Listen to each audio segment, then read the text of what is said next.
Bonjour, bonsoir à tous. Alors aujourd'hui pour la porte du temps, l'interview, j'ai le plaisir de recevoir Cyril Arnaud. Cyril, bonjour. Pascal. Est-ce que tu peux nous expliquer un petit peu ton parcours, comment t'en es venu de la passion à mon métier? Ça devienne un métier, oui. D'accord. Bien, la curiosité avant tout, déjà bien sûr le plaisir de la magie. Tout enfant de 10 ans veut sa boîte de magie à Noël, j'ai eu la mienne. Bien sûr surpris de voir que c'est que du plastique et des notices. Mais j'ai toujours été quand même passionné par la magie, j'ai suivi des émissions, j'ai été après, moi je suis parisien, donc dans Paris on a beaucoup de magasins de magie, donc j'ai acheté des petits tours, mes parents m'offraient des tours également. Et puis en fait de là, plus tard en grandissant, je me suis alors orienté sans le savoir vers tout ce qui est magie mentale, divination, prédiction, télépathie. D'accord. Là ensuite j'ai découvert le mentalisme, qui est un peu plus complexe, qui est vraiment sur le développement personnel. Et enfin l'hypnose. D'accord. Tu as fait une formation ou pas? Oui.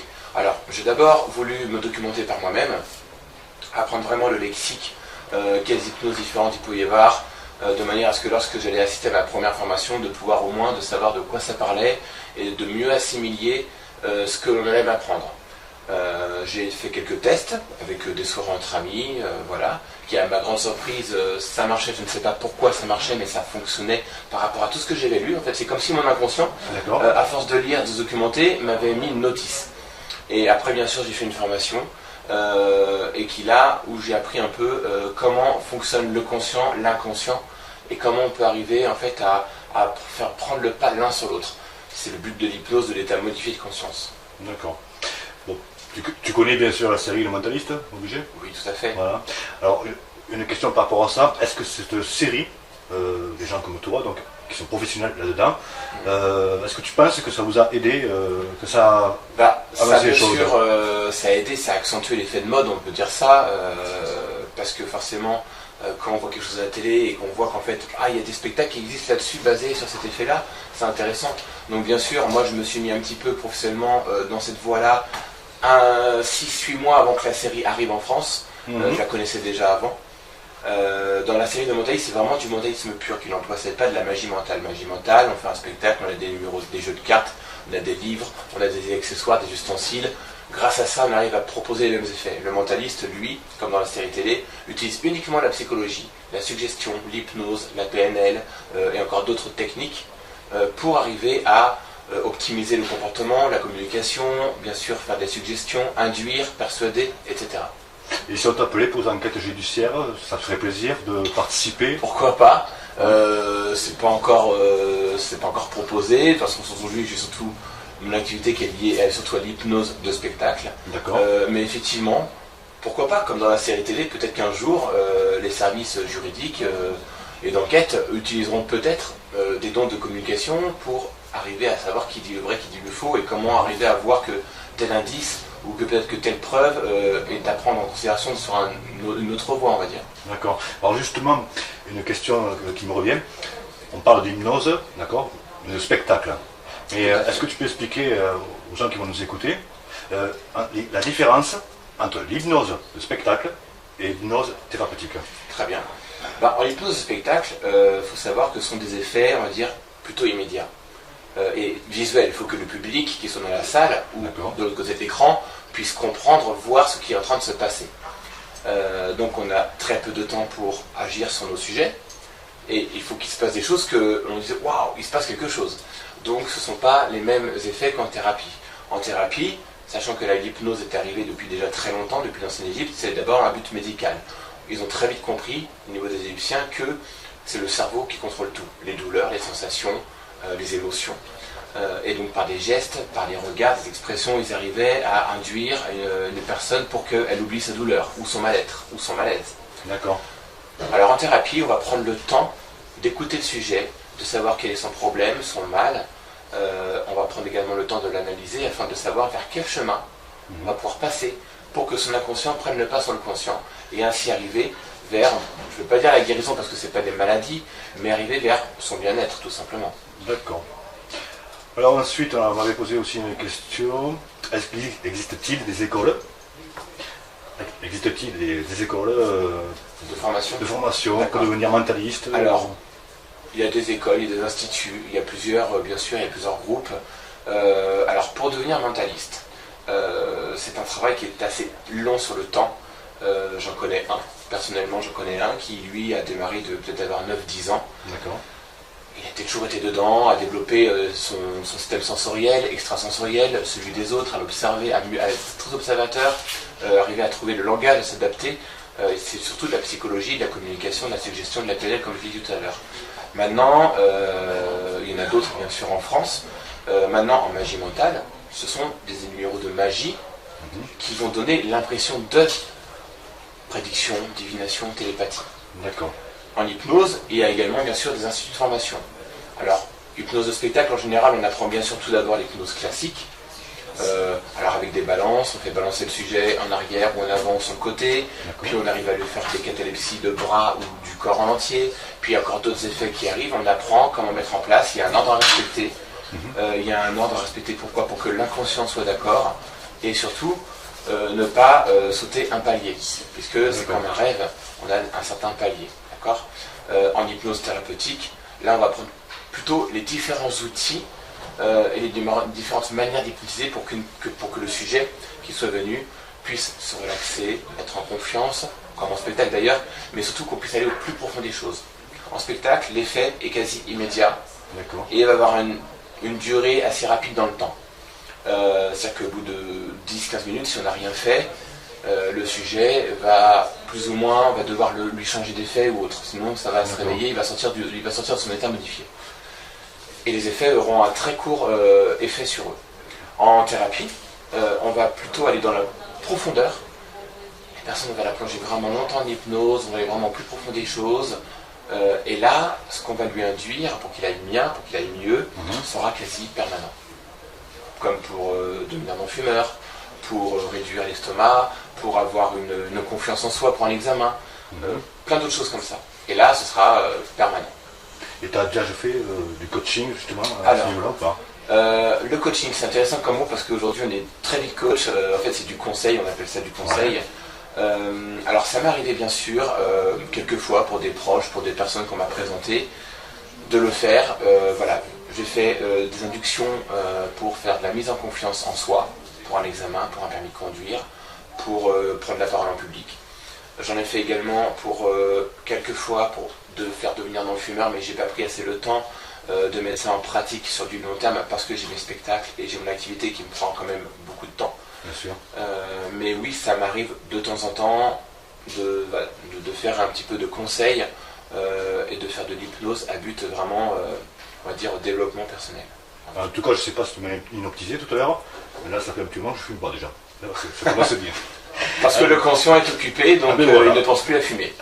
Alors oui, justement, pour faire ton métier, parce qu'il y a plein de jeunes, suite aussi à la série Mentaliste, après la magie, le mentalisme, donc ils voudraient réussir là-dedans, aurais-tu un ou deux conseils à leur donner? Alors, il faut savoir que aujourd'hui, tout le monde peut faire ce qu'il veut. On a de limites que celles qu'on se donne, d'accord? Maintenant, on a bien sûr des prédispositions à faire un métier plutôt qu'un autre, une activité, un loisir plutôt qu'un autre. Il n'y a pas de secret dans chaque discipline, quelle qu'elle soit. C'est bien sûr la motivation, l'envie d'eux. Et bien souvent, c'est parce qu'on aura des obstacles et que malgré les obstacles, on va quand même travailler, essayer de comprendre pourquoi ça ne fonctionne pas, de mettre en place des actions qui font faire que ça va fonctionner, qu'on va se dire c'est vraiment ça que je veux faire. Plutôt que je le fais parce que c'est facile et que j'ai plus qu'à claquer de doigts pour que ça marche. D'accord? Donc il y a bien sûr la motivation. Il y a ensuite, moi j'aime beaucoup utiliser ce mot, l'empathie, parce que en fait, on réussit toujours, surtout dans la magie, dans l'hypnose, tous ces spectacles, c'est pas évident pour une personne qui est dans le public de venir sur scène ou quelqu'un de se prêter à une expérience comme celle-ci. Donc quand on est avec une personne qu'on ne connaît pas vraiment, que cette personne crée une empathie, un degré de confiance, bah, on a envie de vivre la chose. Et c'est beaucoup plus facile, comme un tour de cartes qu'on va présenter, peu importe. Mais il faut toujours créer, je pense, une certaine alchimie entre les deux personnes, entre le magicien, son sujet ou son spectateur ou son assistant. Quelque part, tu es comédien aussi alors? Il y a bien sûr un comédien, on peut avoir un rôle de comédien. D'ailleurs, quand je me suis mis à la magie étant très jeune, je le suis toujours j'espère, mais On m'a toujours dit, en fait, c'est un des amis qui m'a mis un peu le pied à l'étrier en m'apprenant quelques techniques de magie. Il m'a dit, en fait, un bon magicien, on dit toujours qu'un bon magicien est en fait un comédien dans un rôle de magicien. C'est vrai que quand on regarde un magicien, on a toujours en fait notre manière de parler, notre lexique, notre intonation, notre posture, notre gestuelle. Ouais. On raconte une histoire, et au travers de cette histoire, il se passe quelque chose de magique, bien sûr. Alors ensuite, comment ça te vient l'inspiration pour faire tes spectacles et surtout pour les renouveler, pour que ça change? Je m'inspire de ma vie déjà, je m'inspire de ce que j'ai pu vivre, de ce que j'ai pu observer, je m'inspire de ce que je vois autour de moi. En fait, comme les comédiens, ils s'inspirent de ce qu'ils voient toute la journée pour créer leur sketch. Eh bien moi c'est la même chose. Je me dis, ce serait amusant si quelqu'un pouvait vivre cette situation-là. Comment je peux l'adapter à un spectacle? Ou alors c'est même mieux, c'est les sujets directement qui vont m'inspirer parce que sur scène ils vont avoir des réactions, des expressions. Et par rapport aux expressions et réactions qu'ils vont avoir, je vais dire tiens, pourquoi pas? Pourquoi pas vivre ça? Et hop, on lui fait vivre ce qu'il semble vouloir vraiment vivre. En fait l'inconscient communique tout le temps. À travers les expressions on le voit, le regard, la posture, la respiration. On dit tiens, là on est dans le oui, et la personne a l'impression qu'elle veut aller au-delà de ce qu'on lui propose, on va aller donc plus loin dans les faits. D'accord. Aimerais-tu écrire un livre? Alors, bonne question, on me l'a déjà posée. Aujourd'hui, non. Peut-être que plus tard j'y viendrai, écrire un livre, alors soit sur l'hypnose, la magie, ou autre, sur un parcours de vie, parce que moi je m'intéresse beaucoup à tout ce qui est développement personnel, professionnel. Comme je dis tout à l'heure, on a de limites que celles que l'on se donne. D'accord? Donc en fait, tout est possible dans la vie, à condition de mettre des actions en place. Alors ça peut être sur le professionnel, l'amical, le sentimental, tous les niveaux. Donc pourquoi pas? Un jour, peut-être que je me dirai, tiens, ça m'intéresse, ou peut-être qu'on me proposera, peut-être qu'il y aura un projet qui se mettra en place. Bien sûr. Pour l'instant, aujourd'hui, non. D'accord.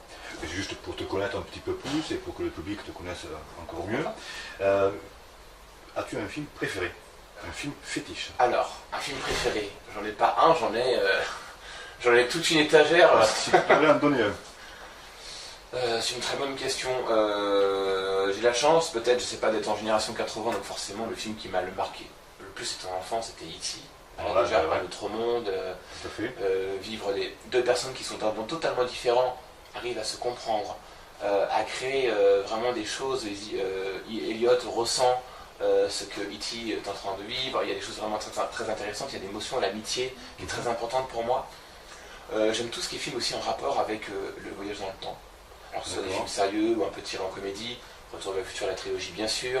Il y a des films comme Fréquence interdite où on n'a que des rebondissements de situation qu'on se dit qu'en fait, mais si je change un petit détail de ma vie, il y aura forcément des incidences après. C'est vrai.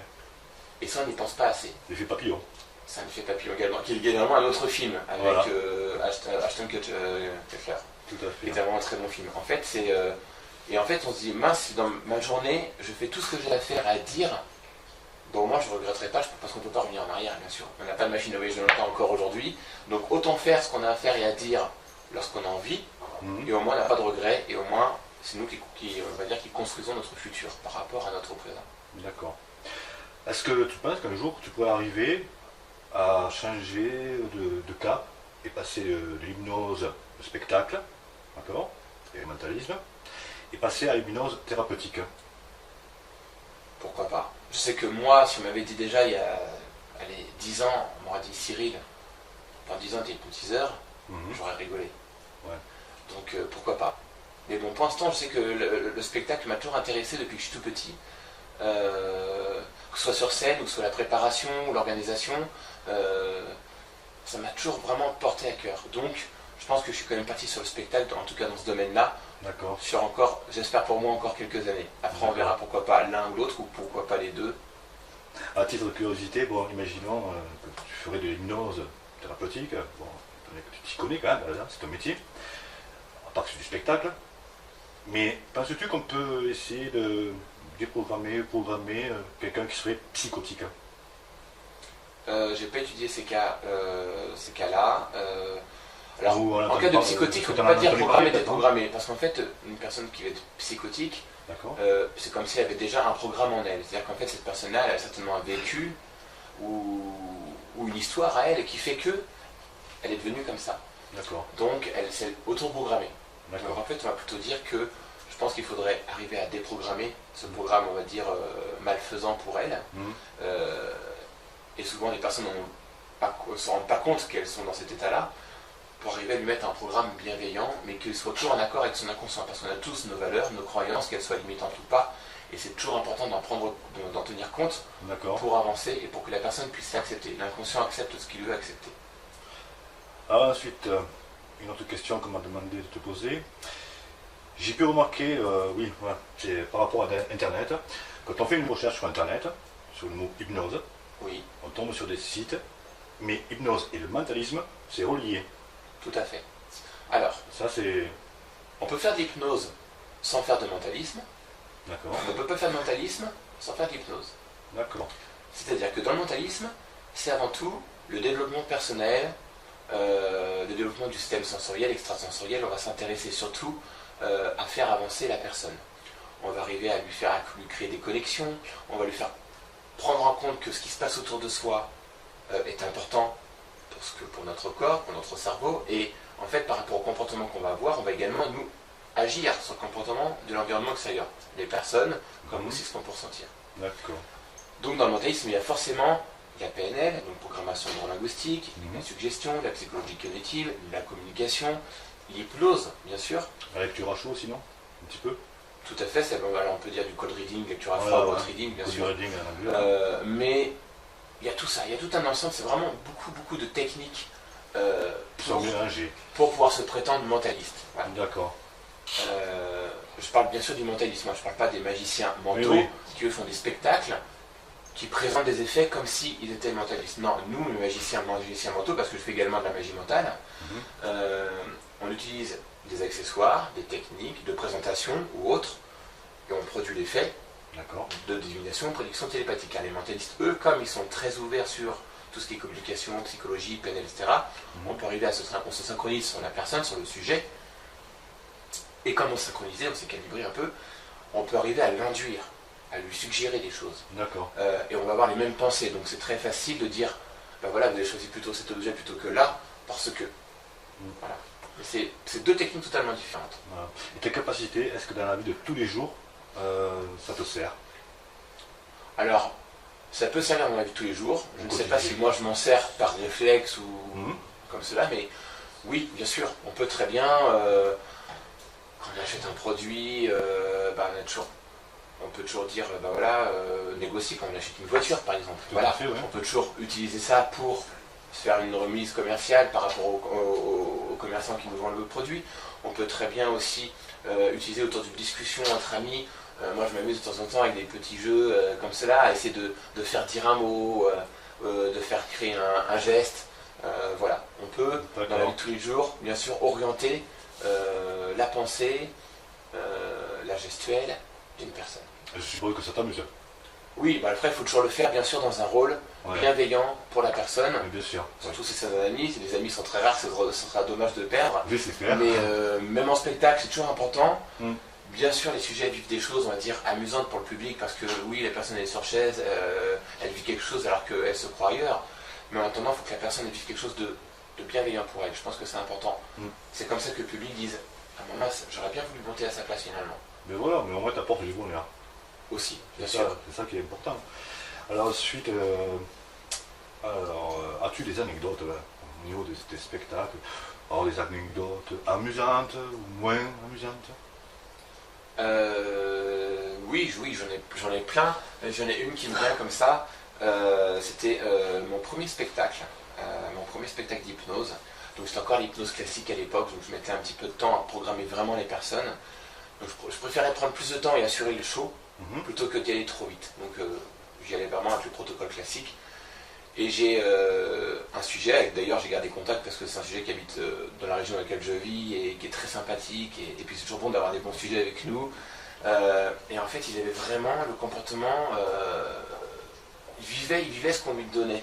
En fait, à un moment donné, c'était un effet où il pouvait boire la boisson de son choix. D'accord. Il n'avait rien dans les mains. Ah ouais. Il avait vraiment son petit verre, il faisait tourner des glaçons, il buvait. Et encore une fois, je disais bien, il n'avait rien du tout dans les mains, les sujets. Ah, il vivait vraiment l'induction, la suggestion en fait. Et c'était vraiment très sympathique à voir et à vivre, parce que je me disais, d'un côté, je suis l'hypnotiseur, mais en même temps je suis spectateur. Et c'est arrivé à mon premier spectacle, et du coup, c'est ça qui est intéressant. C'est qu'en fait, il ne faut pas que j'oublie qu'il y a un échange qui se crée entre les sujets sur scène, l'hypnotiseur et le public. Et je pense que c'est une expérience qui se passe à 3 personnes en fait. Voilà, faut pas oublier. Faut pas oublier que le public est là, il a besoin qu'on lui explique ce qui est en train de se passer, il a besoin il voit bien sûr, mais il a besoin de comprendre pourquoi. Et en même temps, il y a des réactions du sujet à prendre en compte. Et de créer comme ça, il y a un mouvement qui va être entre nous 3. D'accord. Je pense que c'est comme si on vivait quelque chose tous ensemble. Et ça, c'est important. Et on se retrouve dans un instant pour des expériences. Ah, d'accord. Est-ce que tu penses qu'un jour, tu pourrais arriver à changer de cap et passer de l'hypnose au spectacle, d'accord, et le mentalisme, et passer à l'hypnose thérapeutique? Pourquoi pas? Je sais que moi, si on m'avait dit déjà il y a 10 ans, on m'aurait dit Cyril, pendant 10 ans t'es hypnotiseur, j'aurais rigolé. Ouais. Donc pourquoi pas? Mais bon, pour l'instant, je sais que le spectacle m'a toujours intéressé depuis que je suis tout petit. Que ce soit sur scène, ou que ce soit la préparation, ou l'organisation, ça m'a toujours vraiment porté à cœur. Donc, je pense que je suis quand même parti sur le spectacle, en tout cas dans ce domaine-là, sur encore, j'espère pour moi, encore quelques années. Après, on verra pourquoi pas l'un ou l'autre, ou pourquoi pas les deux. À titre de curiosité, bon, imaginons que tu ferais de l'hypnose thérapeutique, bon, tu t'y connais quand même, c'est ton métier, à part que c'est du spectacle, mais penses-tu qu'on peut essayer de déprogrammer, programmer quelqu'un qui serait psychotique? J'ai pas étudié ces cas-là. Alors, en cas de psychotique, on ne peut pas dire programmer, déprogrammer, parce qu'en fait, une personne qui va être psychotique, c'est comme si elle avait déjà un programme en elle. C'est-à-dire qu'en fait, cette personne-là, elle a certainement un vécu ou une histoire à elle qui fait que elle est devenue comme ça. Donc, elle s'est auto-programmée. Donc, en fait, on va plutôt dire que je pense qu'il faudrait arriver à déprogrammer ce programme, on va dire, malfaisant pour elle. Et souvent, les personnes ne se rendent pas compte qu'elles sont dans cet état-là, pour arriver à lui mettre un programme bienveillant, mais qu'il soit toujours en accord avec son inconscient. Parce qu'on a tous nos valeurs, nos croyances, qu'elles soient limitantes ou pas, et c'est toujours important d'en tenir compte pour avancer et pour que la personne puisse l'accepter. L'inconscient accepte ce qu'il veut accepter. Alors ensuite, une autre question qu'on m'a demandé de te poser. J'ai pu remarquer, c'est par rapport à Internet, quand on fait une recherche sur Internet, sur le mot hypnose, on tombe sur des sites, mais hypnose et le mentalisme, c'est relié. Tout à fait. Alors, ça c'est... On peut faire de l'hypnose sans faire de mentalisme. On ne peut pas faire de mentalisme sans faire de l'hypnose. C'est-à-dire que dans le mentalisme, c'est avant tout le développement personnel, le développement du système sensoriel, extrasensoriel. On va s'intéresser surtout à faire avancer la personne. On va arriver à lui créer des connexions, on va lui faire prendre en compte que ce qui se passe autour de soi est important pour notre corps, pour notre cerveau, et en fait par rapport au comportement qu'on va avoir, on va également nous agir sur le comportement de l'environnement extérieur, les personnes, comme aussi ce qu'on peut ressentir.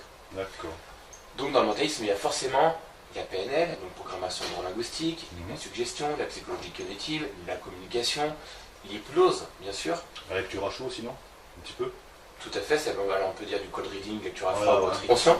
À force de lire, de se documenter, m'avait mis une notice. Et après, bien sûr, j'ai fait une formation, et où j'ai appris un peu comment fonctionne le conscient, l'inconscient, et comment on peut arriver en fait à faire prendre le pas l'un sur l'autre. C'est le but de l'hypnose, de l'état modifié de conscience.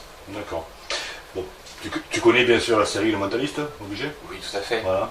Alors, une question par rapport à ça, est-ce que cette série, des gens comme toi, donc, qui sont professionnels là-dedans, est-ce que tu penses que ça vous a aidé, que ça a avancé les choses? Bien sûr, ça a aidé, ça a accentué l'effet de mode, on peut dire ça, parce que forcément, quand on voit quelque chose à la télé et qu'on voit qu'en fait, il y a des spectacles qui existent là-dessus basés sur cet effet-là, c'est intéressant.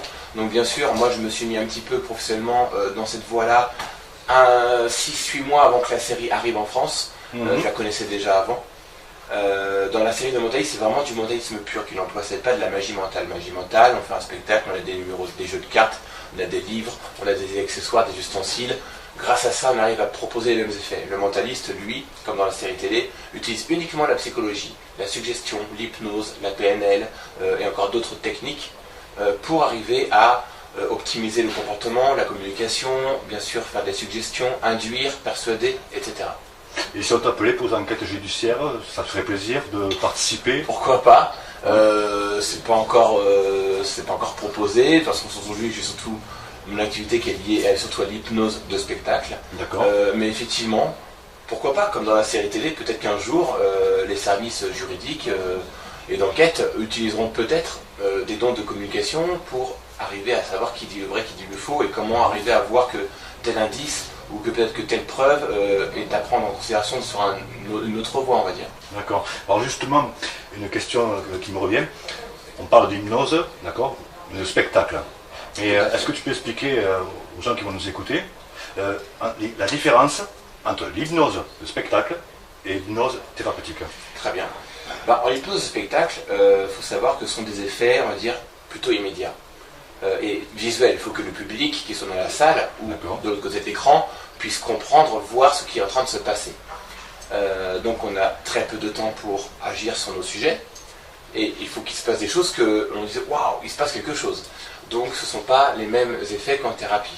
En thérapie, sachant que l'hypnose est arrivée depuis déjà très longtemps, depuis l'ancienne Égypte, c'est d'abord un but médical.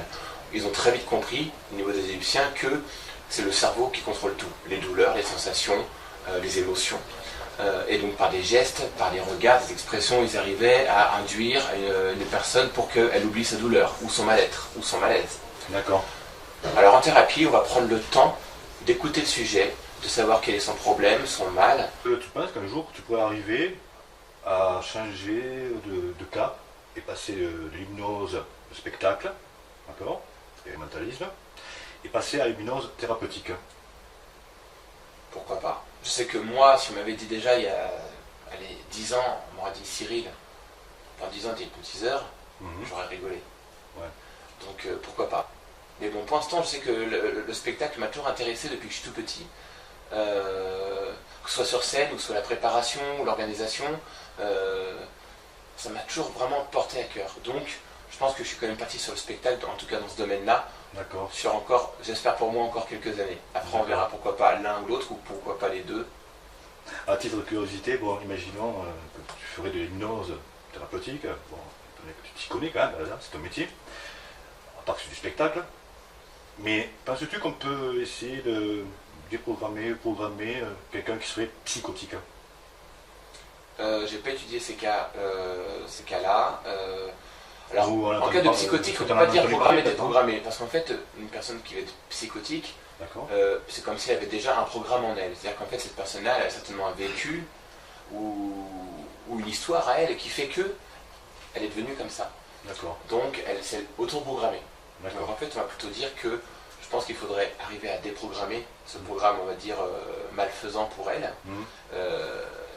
Et souvent, les personnes ne se rendent pas compte qu'elles sont dans cet état-là, pour arriver à lui mettre un programme bienveillant, mais qu'il soit toujours en accord avec son inconscient. Parce qu'on a tous nos valeurs, nos croyances, qu'elles soient limitantes ou pas, et c'est toujours important d'en tenir compte pour avancer et pour que la personne puisse l'accepter. L'inconscient accepte ce qu'il veut accepter.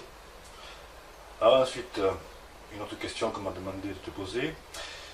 J'ai pu remarquer, c'est par rapport à Internet, quand on fait une recherche sur Internet, sur le mot hypnose, on tombe sur des sites, mais hypnose et le mentalisme, c'est relié. Tout à fait. Alors, ça c'est... On peut faire de l'hypnose sans faire de mentalisme. On ne peut pas faire de mentalisme sans faire de l'hypnose. C'est-à-dire que dans le mentalisme, c'est avant tout le développement personnel, le développement du système sensoriel, extrasensoriel. On va s'intéresser surtout à faire avancer la personne. On va arriver à lui créer des connexions, on va lui faire prendre en compte que ce qui se passe autour de soi est important pour notre corps, pour notre cerveau, et en fait par rapport au comportement qu'on va avoir, on va également nous agir sur le comportement de l'environnement extérieur, les personnes, comme aussi ce qu'on peut ressentir. Donc dans le mentalisme, il y a forcément la PNL, donc programmation neurolinguistique, la suggestion, la psychologie cognitive, la communication, l'hypnose, bien sûr. La lecture à chaud, sinon, un petit peu. Tout à fait, alors on peut dire du cold reading, lecture à froid, cold reading, bien sûr. Mais on tombe sur des sites, mais hypnose et le mentalisme, c'est relié. Tout à fait. Alors, ça c'est... On peut faire de l'hypnose sans faire de mentalisme. On ne peut pas faire de mentalisme sans faire de l'hypnose. C'est-à-dire que dans le mentalisme, c'est avant tout le développement personnel, le développement du système sensoriel, extrasensoriel. On va s'intéresser surtout à faire avancer la personne. On va arriver à lui créer des connexions, on va lui faire prendre en compte que ce qui se passe autour de soi est important pour notre corps, pour notre cerveau, et en fait par rapport au comportement qu'on va avoir, on va également nous agir sur le comportement de l'environnement extérieur, les personnes, comme aussi ce qu'on peut ressentir. D'accord. Donc dans le mentalisme, il y a forcément la PNL, donc programmation neurolinguistique, la suggestion, la psychologie cognitive, la communication, l'hypnose, bien sûr. La lecture à chaud, sinon un petit peu. Tout à fait, alors on peut dire du cold reading, lecture à froid, cold reading, bien sûr. Reading, en anglais. Mais il y a tout ça, il y a tout un ensemble, c'est vraiment beaucoup de techniques pour pouvoir se prétendre mentaliste. Voilà. D'accord. Je parle bien sûr du mentalisme, je ne parle pas des magiciens mentaux qui eux font des spectacles qui présentent des effets comme s'ils étaient mentalistes. Non, nous, les magiciens mentaux, parce que je fais également de la magie mentale, on utilise des accessoires, des techniques de présentation ou autres, et on produit l'effet de divination, prédiction télépathique. Les mentalistes, eux, comme ils sont très ouverts sur tout ce qui est communication, psychologie, PNL, etc., on peut arriver on se synchronise sur la personne, sur le sujet, et comme on s'est synchronisé, on s'est calibré un peu, on peut arriver à l'induire, à lui suggérer des choses. D'accord. Et on va avoir les mêmes pensées, donc c'est très facile de dire, ben voilà, vous avez choisi plutôt cet objet plutôt que là, parce que. Voilà. C'est deux techniques totalement différentes. Voilà. Et tes capacités, est-ce que dans la vie de tous les jours, ça te sert? Alors, ça peut servir dans la vie de tous les jours. Je ne sais pas si moi je m'en sers par réflexe ou comme cela, mais oui, bien sûr, on peut très bien, quand on achète un produit, on peut toujours dire, négocier quand on achète une voiture par exemple. On peut toujours utiliser ça pour faire une remise commerciale par rapport aux commerçants qui nous vendent le produit. On peut très bien aussi utiliser autour d'une discussion entre amis. Moi je m'amuse de temps en temps avec des petits jeux comme cela, à essayer de faire dire un mot, de faire créer un geste. Voilà, on peut dans la vie de tous les jours, bien sûr, orienter la pensée, la gestuelle d'une personne. Je suppose que ça t'amuse. Oui, après il faut toujours le faire bien sûr dans un rôle bienveillant pour la personne. Oui, bien sûr. Surtout si c'est un ami, si les amis sont très rares, ce sera dommage de perdre. Oui, c'est clair. Mais même en spectacle, c'est toujours important. Bien sûr, les sujets vivent des choses, on va dire, amusantes pour le public, parce que oui, la personne elle est sur chaise, elle vit quelque chose alors qu'elle se... Prédiction, divination, télépathie. D'accord. En hypnose, il y a également bien sûr des instituts de formation. Alors, hypnose de spectacle, en général, on apprend bien sûr tout d'abord l'hypnose classique. Alors avec des balances, on fait balancer le sujet en arrière ou en avant sur le côté, puis on arrive à lui faire des catalepsies de bras ou du corps en entier, puis il y a encore d'autres effets qui arrivent, on apprend comment mettre en place, il y a un ordre à respecter. Il y a un ordre à respecter, pourquoi? Pour que l'inconscient soit d'accord, et surtout ne pas sauter un palier, puisque c'est comme un rêve, on a un certain palier, d'accord? En hypnose thérapeutique, là on va prendre plutôt les différents outils et les différentes manières d'hypnotiser pour que le sujet qui soit venu puisse se relaxer, être en confiance, comme en spectacle d'ailleurs, mais surtout qu'on puisse aller au plus profond des choses. En spectacle, l'effet est quasi immédiat, et il va avoir une durée assez rapide dans le temps. C'est-à-dire qu'au bout de 10-15 minutes, si on n'a rien fait, le sujet va plus ou moins, on va devoir lui changer d'effet ou autre, sinon ça va se réveiller, il va sortir de son état modifié. Et les effets auront un très court effet sur eux. En thérapie, on va plutôt aller dans la profondeur. La personne va la plonger vraiment longtemps en hypnose, on va aller vraiment plus profond des choses. Et là, ce qu'on va lui induire pour qu'il aille bien, pour qu'il aille mieux, sera quasi permanent. Comme pour devenir non-fumeur, pour réduire l'estomac, pour avoir une confiance en soi pour un examen, plein d'autres choses comme ça. Et là, ce sera permanent. Et tu as déjà fait du coaching justement à ce niveau-là ou pas?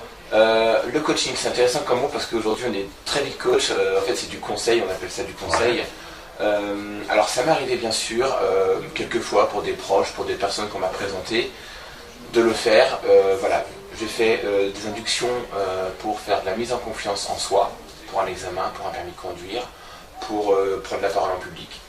J'en ai fait également pour quelques fois pour faire devenir non-fumeur, mais j'ai pas pris assez le temps de mettre ça en pratique sur du long terme parce que j'ai mes spectacles et j'ai mon activité qui me prend quand même beaucoup de temps. Bien sûr. Mais oui, ça m'arrive de temps en temps. de faire un petit peu de conseils et de faire de l'hypnose à but vraiment, on va dire, développement personnel. En tout cas, je ne sais pas si tu m'as inoptisé tout à l'heure, mais là, ça fait un petit moment que je ne fume pas déjà. Là, ça commence bien. Parce que le conscient est occupé, donc voilà. il ne pense plus à fumer. Alors, oui, justement, pour faire ton métier, parce qu'il y a plein de jeunes, suite aussi à la série Mentaliste, après la magie, le mentalisme. Donc, ils voudraient réussir là-dedans. Aurais-tu un ou deux conseils à leur donner? Alors, il faut savoir que aujourd'hui, tout le monde peut faire ce qu'il veut. On a de limites que celles qu'on se donne. D'accord. Maintenant, on a bien sûr des prédispositions à faire un métier plutôt qu'un autre.